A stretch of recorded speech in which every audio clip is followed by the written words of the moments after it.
지금 보시는 이 사진은요, 일명 세상에서 가장 많은 키스를 받은 것으로 알려진 한 여성의 모습입니다. 오, 아니 눈을 감고 있는데 아니, 저 사람이 키스를 제일 많이 받았다고요? 그렇죠. 누구예요? 사실 이 얼굴은 우리가 흔히 접하는 심폐소생술 훈련용 마네킹, 레스큐 N입니다. 짝이야. 흔히 애니로 많이 알려져 있습니다. 이 애니 마네킹으로 훈련받은 사람만 3억 명 이상이라는 말이 있을 정도로 현재까지도 전 세계에서 광범위하게 쓰이고 있습니다. 그래서 키스를 많이 받았다는 얘기군요. 그렇죠. 네. 근데 묘하게 이제 거부감을 느끼지 않게 하기 위해서 약간 미소 띈 얼굴로 만들었나 봐요. 그런데 말입니다. 이 마네킹의 얼굴을 자세히 보십시오. 이 온화한 표정의 실습용 마네킹이 실존했던 인물이라면 네? 믿으시겠습니까? 아니 그리고 실존 인물이라고 하면 약간 뭐 초상권도 있고 어허. 그래서 이 가상으로 만드는 게 법적으로도 유리할 것 같은데 왜 굳이 그러면 실존했던 인물을 저 본 따서 저걸 만든 거예요? 본인 얼굴인가? 그러니까 본인. 그러니까 만든 사람 얼굴인가? 사실 그녀의 정체는 프랑스 파리에서 익사체로 발견된 센강의 이름 모를 여인. 이런 사람이 있을 때는 이렇게 해야 된다라는 걸 훈련하기 위한 걸로 개발했다 이건가요? 아니, 굳이 왜 훈련용으로 그렇게까지 뭐가 있어요? 사연은 이렇습니다. 1880년경 파리 센강에서 신원을 알 수 없는 한 소녀의 익사체가 발견. 당시 시신에 저항흔이 없어 자살로 결론 지어졌습니다. 그런데 어딘가 모르게 너무나 온화하고 아름다운 미소를 띠고 있던 소녀. 그 미소에 매료된 사람들은요. 소녀의 얼굴에 석고를 발라 마스크로 남겨놔야겠어요. 그렇게 소녀의 얼굴상은 센강의 이름 모를 여인이라 불리며 대량 생산. 그리고 프랑스의 유명 작가이자 철학자 알베르 까미가 그 소녀를 익사한 모나리자라고 지칭하는 등 파리를 넘어 유럽 전역까지 그 인기가 퍼져나갔습니다. 호호. 결국 소녀의 얼굴상은 사망한 지 수십 년이 지난 1960년대 심폐소생술 교육용 마네킹으로까지 만들어지기에 이르렀던 것이죠. 야, 그런 일이 있었구나. 저런 사연이 있었는지는 전혀 몰랐네요. 아니 뭐 온화한 미소만 봤을 땐 몰랐는데 이게 익사한 소녀의 얼굴을 본뜬 거라고 하니까 이게 참 슬프긴 한데 아우 오싹하고 약간 소름 돋네. 소름 돋죠. 남양 특집 2023 김혜연 이야기 19 10위 공개합니다. 의문의 채용 합격 메일. 2018년 외국의 한 유명 온라인 커뮤니티에 공개된 한 아카데미의 채용 합격 메일. S 아카데미의 교사가 되신 것을 축하합니다. 귀하와 함께할 수 있어 정말 기쁩니다. 우리 아카데미 근무를 위해서 아래 내용을 충분히 숙지하시기 바랍니다. 저희 아카데미엔 프레디 칼트로프라는 학생이 없습니다. 한 중년 여성이 자신의 아들이라며 이 학생을 찾는다면 즉시 시선을 바닥으로 깔고 천천히 주변 교실로 이동해 문을 잠그십시오. 노크 소리가 멈추면 교실을 나가도 좋습니다. 너무 섬뜩한데요. 이상한 내용이 너무 많죠. 자, 아카데미에서 주의할 사항은 그게 끝이 아니었습니다. 학생들이 체육관 2층 샤워실에서 검붉은 물이 나온다고 항의하면 파이프가 녹슬었다고 대응하십시오. 하얀 마녀에 대한 어떤 소문이든 다 묵살하십시오. 만일 어떤 학생이 하얀 마녀를 봤다고 하면 즉시 교장실로 보내십시오. 입사 전에 퇴사 각이다. 들어오라는 거야, 나가라는 거야. 그러니까 저 같으면 입사 못합니다. 못하지. 저건 뭐 저주라는 거지. 저거. 자, 마지막으로 메일은 축하와 함께 가장 중요한 내용을 전했는데요. 10학년 남자 기숙사의 18번 방은 3중으로 잠겨 있으며 절대로 열어서는 안 됩니다. 새벽 3시 28분부터 5시 13분 사이에 침실 창문을 두드리는 소리가 들리더라도 무시하고 커튼을 열지 마십시오. 다시 한번 귀하를 모시게 되어 대단히 감사합니다. 3중으로 잠겨있대. 뭐 유령의 집에 취직한 거야, 뭐야? 근데 저 S 아카데미가 도대체 뭐 어디 있는 거예요? 해당 아카데미는 정체도 위치도 그 무엇도 알려지지 않은 곳이었습니다. 자, 온라인 커뮤니티에도 이 채용 합격 메일이 공개된 이후 그 어떤 후기도 다시 들을 수 없었습니다. 후기가 없다고? 그 뭐가 잘못돼가지고 쉬쉬하는 거구나. 자, 이에 누리꾼들은 내가 읽은 것들 중 가장 무서운 규칙들이에요. 소설 내용 중 일부인 거죠? 싫어할 리 없어. 이렇게 두려워하는 반응을 보였는데요. 자, 그런데 한 누리꾼이 이 내용 본 적 있는데 예전에도 올라온 적 있죠? 라는 반응을 보여 사람이 필요할 때 채용 공고를 올렸다가 다시 흔적을 없애는 것이 아니냐는 의혹이 제기되기도 했습니다. 야, 본 적이 있다는 게 무섭다. 미끼를 툭 던져놓는 거죠. 그 100명 중에 99명은 두 분처럼 생각했지만 한 명 갈 수 있단 말이에요. 누군가에 끌려들기만 해라. 희생자를 찾는 거지. 그냥 미끼를 던지는 거죠. 잡아먹는 거예요. 사람들을 공포에 몰아넣은 기묘한 채용 합격 메일. 과연 그 실체는 무엇일까요? 그리고 그 아카데미에서는 무슨 일이 벌어지고 있는 걸까요? 남양 특집 2023 기묘한 이야기 19 9위를 공개합니다. 낚시터에서 만난 의문의 가족. 이번 이야기는 일본 온라인 커뮤니티에서 화제를 모은 이야기입니다. 평소 낚시를 좋아했던 켄타. 여자친구와 함께 동료에게 추천받은 바닷가, 낚시 명소를 찾았습니다. 초행길이라 한참을 헤매다가 자정이 돼서야 도착한 낚시터. 그렇게 여자친구와 단둘이 조용하게 밤 낚시를 즐긴 켄타. 두어 시간이 흘렀을 즈음. 자기야, 나 저기 자판기에서 음료수 좀 뽑아올게. 그리고 얼마 뒤 음료수를 가지고 돌아온 여자친구는 웬 낯선 사람들에게 둘러싸여 있었습니다. 켄타, 이분들 여기 주민이라서 여길 잘 아신대. 거기 고기가 잘 안 잡히죠? 제가 고기 잘 잡히는 곳 아는데 같이 가시죠. 켄타는 초면인 사람들을 따라가는 게 좀 꺼림칙하긴 했지만요. 중년 부부가 초등학생 어린아이 2명을 데리고 있었기 때문에 뭐 아이들도 있는데 나쁜 짓 할 사람들은 아니겠지. 이렇게 안심하며 그 가족들을 따라 나섰습니다. 그런데 길을 따라 나선 켄타의 눈에 들어온 충격적인 모습. 뭐야? 저 사람들 옷을 거꾸로 입고 있잖아? 옷을 거꾸로 입고 있는 가족들. 그러니까 기모노의 왼쪽 옷깃이 앞에 오고 신발도 좌우를 바꾸어 신은 기묘한 차림새였습니다. 일본에서는 이렇게 옷을 거꾸로 입는다는 건 장례식의 주인공, 즉 사망한 사람을 의미하는 것입니다.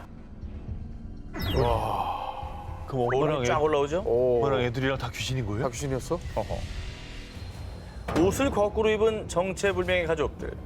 귀신일지도 모른다는 생각이 들자 공포에 질린 켄타는 겨우 정신을 부여잡고 여자친구를 데리고 도망쳤습니다. 급하게 차로 돌아와 시동을 건 켄타. 그런데 어찌된 일인지 자동차가 부진. 이대로 간다면 바다로 추락하는 긴급 상황이었는데요.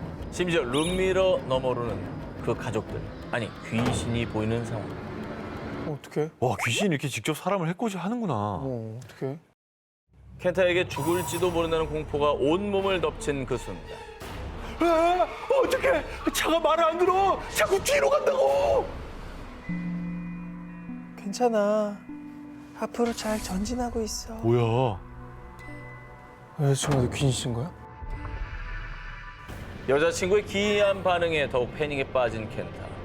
그렇게 후진하던 자동차가 바다에 빠지기 직전 여자친구는 갑자기 의식을 잃으며 쓰러졌습니다. 그러자 자동차도 급점검. 켄타는 가까스로 목숨을 부지할 수 있었다고 합니다. 살았다니 다행이긴 한데. 아우, 진짜 엄청난 공포네요, 진짜. 자, 이후에 켄타는요, 문제의 그 바닷가에서 얼마 전 일가족이 바다에 빠져 사망하는 사고가 있었다는 걸 알게 됐다고 합니다. 그럼 진짜 진짜 귀신이었던 있었네, 거네. 진짜 있었네. 귀신이었던 거죠. 아, 야, 억울한 원혼이 함께 이렇게 좀 죽고 싶은 마음이 있었나 봐. 나만 가기 억울하다. 그러니까. 이런 거죠. 사망 사고 현장에서 만난 옷을 거꾸로 입은 가족들. 그들은 정말 원통한 가족들의 혼이었던 걸까요? 남양 특집 2023 기묘한 이야기 19 8위를 공개합니다. 모모를 피해간 기묘한 선택. 근데 여러분 슬슬 당 떨어지지 않습니까? 달달하게 오랜만에 캔커피나 마시면서 다음 기묘한 이야기 한번 들어보시죠. 안 마셔요. 캔커피 하지 마. 안 마셔. 나 캔커피 싫어해. 안 마셔, 안 마셔. 진짜 이 앞에 편의점에서 막 사온 거예요. 예. 이 뚜껑은 안 딴 거. 안 먹는 건 옵션에 없어요? 없어요, 없어요. 진짜 아무것도 아니니까 먹어. 멀쩡한 건데? 그냥 뭐 매번 먹는 캔커피입니다. 그럼요. 맨날 먹는 그거예요. 매번 먹는 그거예요. 걸려들었어. 아 뭔데? 만약 저처럼 이렇게 누군가 친절하게 음료를 권한다면 여러분은 어떻게 하시겠습니까? 지금부터 1990년대 일본 사이타마에서 대학 생활을 했던 청년이 직접 겪은 오싹하면서도 아주 기묘한 실화를 들려드리겠습니다. 당시 불교대학 2학년생이었던 미키 다이윤. 기숙사에서 살던 그는 타지 생활로 외로웠던 차였습니다. 그런 그의 유일한 기쁨은 근처 펫숍에 놀러가 개들과 함께 시간을 보내며 사진을 찍는 것. 그러던 어느 날 학생도 간사이 출신이라고? 나도야. 정말요? 야 타지에서 동양 사람 만나니까 반갑네. 자, 뭘 좋아할지 몰라서 이 커피들 중에 취향대로 한번 골라봐. 마셔. 이 친절한 펫숍 사장과 친해지게 된 미키. 그 뒤로도 사장의 호의는 계속됐습니다. 왔어? 날씨 덥지? 저 다른 곳에서 수행하게 됐어요. 그동안 감사했습니다. 아 그렇구나. 아쉽네. 줄 게 그냥 커피밖에 없네. 마음껏 골라봐. 마지막이니까 뭐 하나 더 가져갈래? 아니에요. 이미 배가 불러요. 그동안 감사했습니다. 늘 미키의 입맛을 고려해 여러 종류의 캔커피를 준비하는 세심함을 발휘. 헤어지는 순간까지도 외로운 타지 생활에 힘이 되어줬습니다. 캔커피엔 밀봉돼 있는 거잖아요. 근데 이게 무슨 일이 있을까? 항상 사장이 권하는 여러 개의 캔커피 중 두 기자님처럼 무심코 한 캔을 골랐던 미키. 그런데 그 선택에 어마어마하게 오싹한 사연이 숨어 있었습니다. 약 3년 후에 밝혀진 사장의 충격 정체. 사이타마 연속 살인 사건 범인 검거. 친절했던 사장이 알고 보니 4명을 살해한 연쇄 살인마였던 겁니다. 미키를 왜 살려줬어? 아까 동양이라고 그랬잖아. 고양이 같아서? 그래서 충격적이게도 연쇄 살인범의 범행 수법은 음독. 바로 캔커피나 음료에 독을 타 피해자들을 살해해왔던 건데요. 그리고 그는 미키를 살려준 게 아니었습니다. 나는 운 나쁜 놈만 죽이는 철칙이 있거든. 근데 3번이나 독을 넣은 캔커피를 피해간 녀석이 딱 한 명 있었어.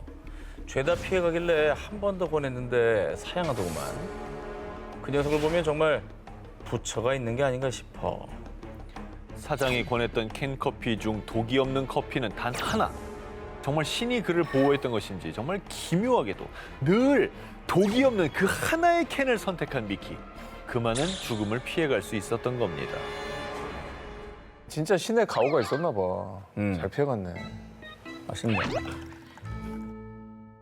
이후 미키는 주지스님이 되어 자신의 기묘한 경험을 전하고 있다고 하는데요.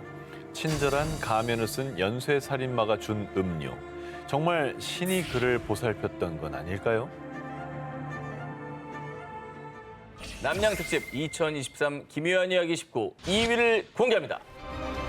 함부로 휴대폰을 줍지 마세요.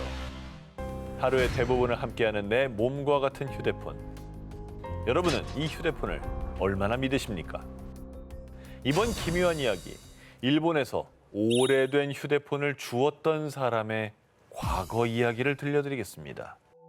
강가에 위치한 4층짜리 건물에 싼 값으로 방을 얻은 대학생 시절의 유코. 고양이 집사 노릇도 하며 꿈에 그리던 자취 생활을 시작했습니다. 그러던 어느 날, 집 근처 강가에서 우연히 10년도 더 된 기종의 낡은 휴대폰을 발견했습니다. 유코는 이 휴대폰의 주인을 찾아줘야겠다는 강한 생각에 휩싸였는데요. 그 길로 바로 차로 10분 거리의 편의점까지 가서 충전기를 구입해 전원을 연결했습니다. 뭔가 불안불안하다. 아, 그 남의 폰은 뭐하러 주워옵니까? 잠시 후 낡은 휴대폰에 전원이 들어왔습니다.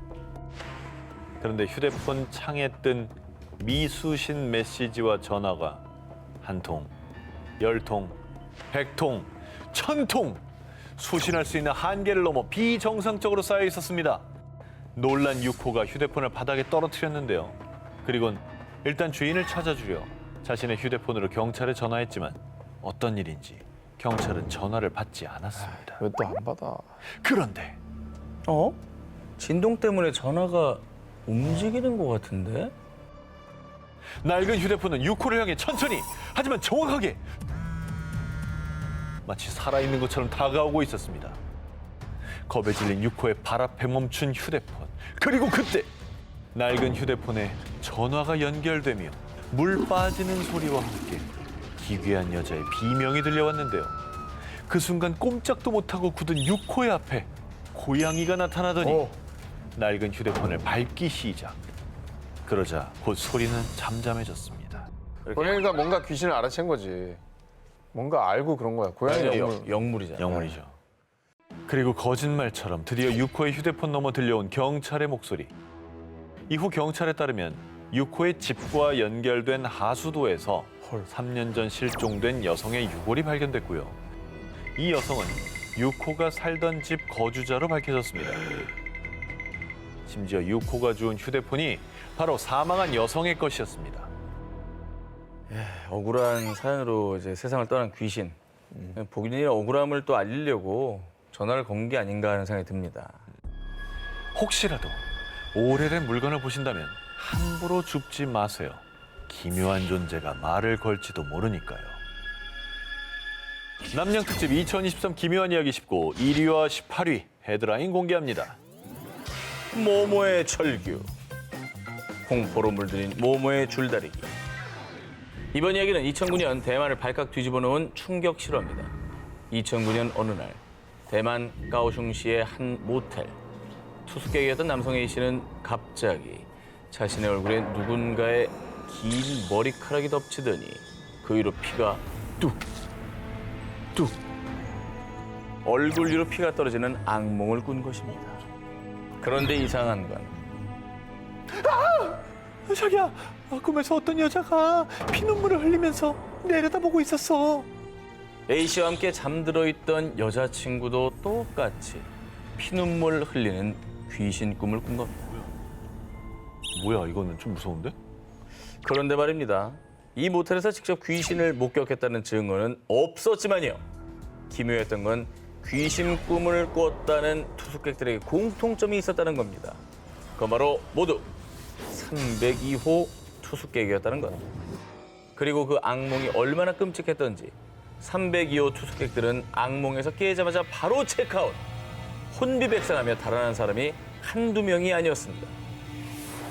그러니까 똑같은 꿈을 여러 명이 꿨다는 게 이게 현실적으로 말이 안 되기 때문에 뭔가 사연이 있고 찝찝한 기분이 드네요.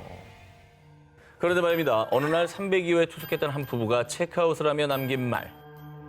302호에서 너무 이상한 냄새가 나요. 말로 설명할 수 없는 악취가 난다는 302호.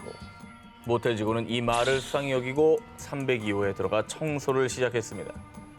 화장실, 화장대 서랍 등등 샅샅이 뒤졌지만 이상한 흔적은 발견할 수 없었습니다. 그러다 문득 혹시 침대 아래? 아, 이거 하지 마. 아, 진짜. 혹시나 하는 마음에 여러 명 같이 봐. 침대 아래를 확인했는데요.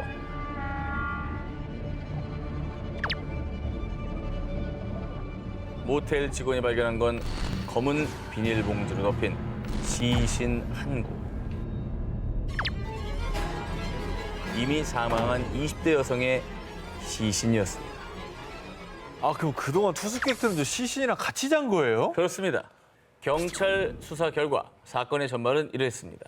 며칠 전 이 모텔 302호에 한 커플이 투숙을 했는데 서로 말다툼을 하다가 화가 난 남자친구가 그만 이성을 잃고 여자친구를 살해. 그리고는 그 시신을 침대 밑에 숨겨둔 겁니다. 그렇게 302호 침대 아래 버려져 서서히 썩어간 시신. 경찰은 302호 투숙객들이 에어컨을 틀어 온도가 낮기도 했고 방에 배치된 방향제 냄새가 워낙 강해서 투숙객들이 시신의 존재를 눈치채지 못하다가요. 이후에 시신이 더 부패하며 냄새가 더 지독해지자 투숙객들이 이상함을 느낀 것으로 추측했습니다. 302호에서 잠들기만 하면 귀신 꿈을 꾼다. 피눈물을 흘리는 귀신 악몽은 한이 맺혀 죽은 여자의 절규이자 범인을 잡아달라는 신호였던 걸까요?